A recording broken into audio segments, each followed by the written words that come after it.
I guess my question is, how do you think about money as this emergent phenomenon, and what do you think is the future of money? You've commented on Bitcoin, other forms.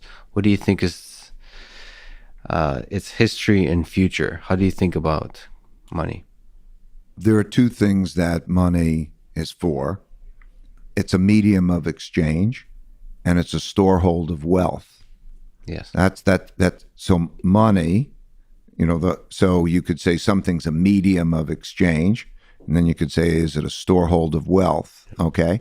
So and money is that vehicle that is those things and can be used to pay off your debt.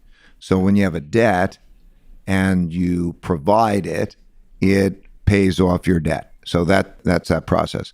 And it's, I apologize to interrupt, but it only can be a medium of exchange or a store of wealth when everybody recognizes it to be of value. That's right. Right. And so you see in the history and around the world, and you go to places.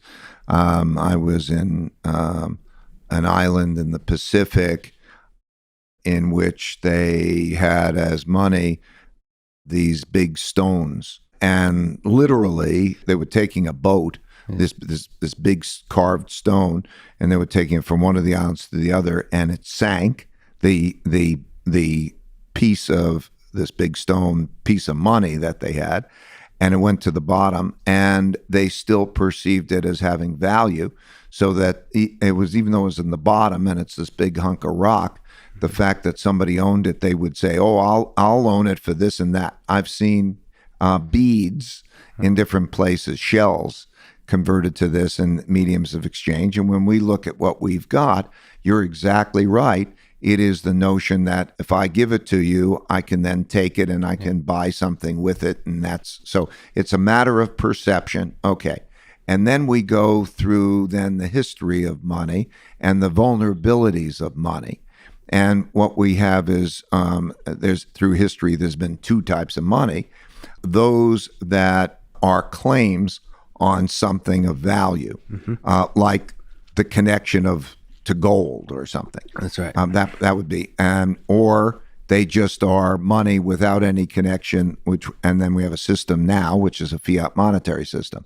So that's what money is. Then it will last as long as it's kept of value, and it works that way. So let's say central banks, when they get in the position of like they owe a lot of money, like we have in the case, it's increasingly the case, and they also are a bind, and they have the printing press to print the money and get out of that. And you have a lot of people might be in that position. Then you can print it, and then it could be devalued in there. And so history has shown, forget about today, history has shown that no currency every currency has either ended as being a currency, or devalued as a currency over periods of time, long periods of time. So it evolves and it changes, but everybody needs that medium of exchange, and everybody needs that storehold of wealth. So it keeps changing what is money over a period of time. But so much is being digitized today, and there's these ideas that are based on the blockchain of Bitcoin and so on. So if all currencies, like all empires, come to an end, what do you think do you think something like Bitcoin might emerge as a common store of value, store of wealth, and a medium of exchange? The problem with Bitcoin is that it's not an effective medium of exchange. Like, it's not easy for me to go in there and buy things with it. And then it's not an effective storehold of value because it has a volatility that's based on speculation and the like. So it's not a very effective saving. That's very different from Facebook's of a stable value currency, which would be effective as both a medium of exchange and a storehold of wealth. Because if you were to hold it, and the way it's linked to, number of things that it's linked to, would mean that it could be a very effective storehold of wealth. And then you have a digital currency that could be a very effective medium of exchange and storehold of wealth. So in my opinion, some digital currencies are likely to succeed more or less based on that ability to do it. Then the question is, what happens? Okay, what happens is, do central banks allow that to happen? I really do believe it's possible to get a better form of money that central banks don't control. Okay, a better Yeah. force of money that central banks don't control. But then that's not yet happened. And we also have to, and so they've got to go through that evolutionary process. In order to go through that evolutionary process, first of all, governments have got to allow that to happen, which is to some extent a threat to them in terms of their power, and that's an issue. And then you have to also build the confidence in all of the components of it to say, okay, that's going to be effective because I won't I won't have problems owning it.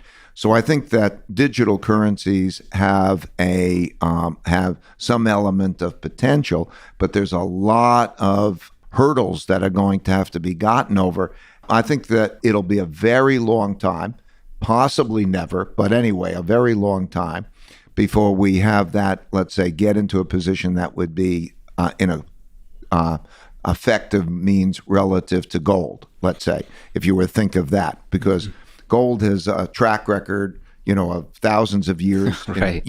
all across countries. Yeah. It has its mobility. It has the ability to put it down. It has certain abilities. It's got disadvantages relative to digital currencies, but central banks will hold it. Like there's central banks that worry about others. The other countries' central banks might worry about whether the U.S. dollar is going to print that. And so the thing they're going to go to is not going to be the digital currency. The thing they're going to go to is gold or something else, some other currency. They got to pick it. And so I think it's a long way to go.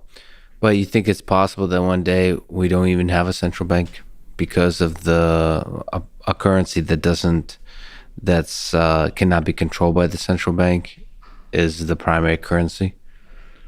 Or does that seem very unlikely? It would be very remote possibility or very long in the future. Got it.